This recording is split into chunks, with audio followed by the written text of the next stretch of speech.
اس کے لڑکے نے اپنے ابا کو خبر دیا کہ ابا جان، آپ جس کی نماز پڑھتے ہیں اس نے ہماری بھینس کو مار دیا۔ کہنے لگا کہ اچھا، اس نے بھینس تو مار دی ہے، میں بھی اصل ماں باپ کا ہوں، اب میں ساری عمر نماز نہیں پڑھوں گا۔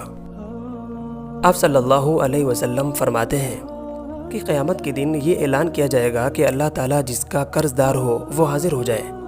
لوگ کہیں گے کہ ایسا کون ہے جس کا اللہ قرض دار ہے؟ فرشتے جواب دیں گے کہ جن کو اللہ تعالیٰ نے دنیا میں تکلیفیں دی تھی اور اس تکلیف سے ان کو صدمہ بھی پہنچا تھا اور ان کے آنسو بھی نکلے تھے، مگر انہوں نے اللہ تعالیٰ کا حکم سمجھ کر صبر کیا تھا۔ اللہ تعالیٰ ان سب کا قرض دار ہے اور دنیا میں جو وعدے صبر کرنے والوں کے لیے کیے تھے آج پورے کرے گا۔ یہ اعلان سن کر بہت سے لوگ، مرد اور عورتیں جمع ہو جائیں گے۔ فرشتے ان کے اعمال نامے دیکھیں گے، جن کی بھی صبری نکلے گی ان کو دور کر دیں گے، اور جن کا صبر دیکھیں گے ان کو اللہ تعالیٰ کے عرش کے نیچے سائے میں کھڑا کر کے عرض کریں گے کہ اے رب، تیری تکلیفوں پر صبر کرنے والے حاضر ہیں۔ حکم ہوگا کہ ان سب کو طوبہ کے درخت کے سائے میں کھڑا کرو۔ ہم پہلے اپنے نور کی روشنی سے ان غم کے ماروں کے دلوں کو ٹھنڈا کریں، بس ان کے دلوں کو ٹھنڈک پہنچائی جائے گی۔ پھر حکم ہوگا کہ اے صابر بندو، ہم نے تم کو دنیا میں ذلیل کرنے کی خاطر تکلیفیں نہیں دی تھی، بلکہ اس لیے دی تھی کہ آج کے دن تمہارے درجے بڑھیں۔ بس آج ہم ان غموں اور تکلیفوں کے بدلے تمہارے گناہ معاف کرتے ہیں اور تم کو دوزخ کے عذاب سے بری کرتے ہیں۔ تم نے دنیا میں صبر کر کے ہم کو خوش کیا تھا، آج ہم تم کو خوش کریں گے اور بے شمار نعمتیں دیں گے۔ پھر اللہ تعالیٰ غریبوں سے فرمائے گا کہ اے میرے غریب بندو، میں نے تم کو دنیا میں ذلیل کرنے کی خاطر غریبی نہیں دی تھی، بلکہ تمہارا حساب تھوڑا کرنے کے لیے، اور آج کے دن تمہارا رتبہ بڑھانے کے لیے غریبی کو پسند کیا تھا۔ اور آج تمہاری عزت شان ہے کہ ہم نے تم کو بخش دیا، اور جنہوں نے دنیا میں تمہاری مدد اور خدمت کی تھی تم ان کو بھی بخشوا سکتے ہو۔ پھر اللہ تعالیٰ ان بندوں سے فرمائے گا جنہوں نے اپنے بچوں کے مرنے پر صبر کیا تھا کہ اے صابرو، اگر ہم تمہارے بچوں کی موت لوح محفوظ میں نہ لکھتے اور تمہارے دلوں کو زخمی نہ کرتے تو آج تم کو یہ درجے نہ ملتے۔ صبر کرنے کی وجہ سے ہم تم سے خوش ہیں۔ اب تم اپنے بچوں کو ساتھ لے کر بغیر حساب کے جنت میں داخل ہو جاؤ۔ اب تم کبھی مرو گے نہیں اور نہ کوئی غم اور تکلیف دیکھو گے۔ پھر اسی طرح اللہ تعالیٰ اندھے، لنگڑے، کوڑھے، بیمار وغیرہ مصیبت کے ماروں سے فرمائے گا، جس کی وجہ سے سب غم زدہ لوگ، مرد اور عورتیں اپنے اپنے رتبے کو دیکھ کر خوش ہو جائیں گے۔ کوئی بادشاہ ہوگا، کوئی نواب جیسا ہوگا، کوئی امیر اور کوئی رئیس ہوگا۔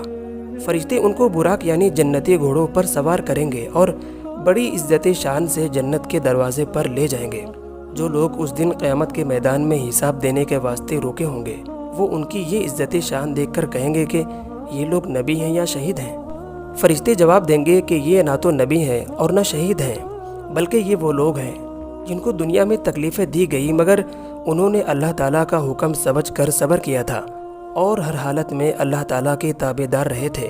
یہ جواب سن کر وہ لوگ بڑے افسوس سے کہیں گے کہ کیا اچھا ہوتا کہ ہم بھی تابع داری کرتے اور دنیا میں تکلیفیں اٹھاتے، بلکہ اگر ہماری کھالیں بھی قینچیوں سے کاٹ دی جاتی تب بھی ہم صبر کرتے، تاکہ آج ہم کو بھی یہ عزت مل جاتی اور حساب دینے کی مصیبت سے چھوٹ جاتے۔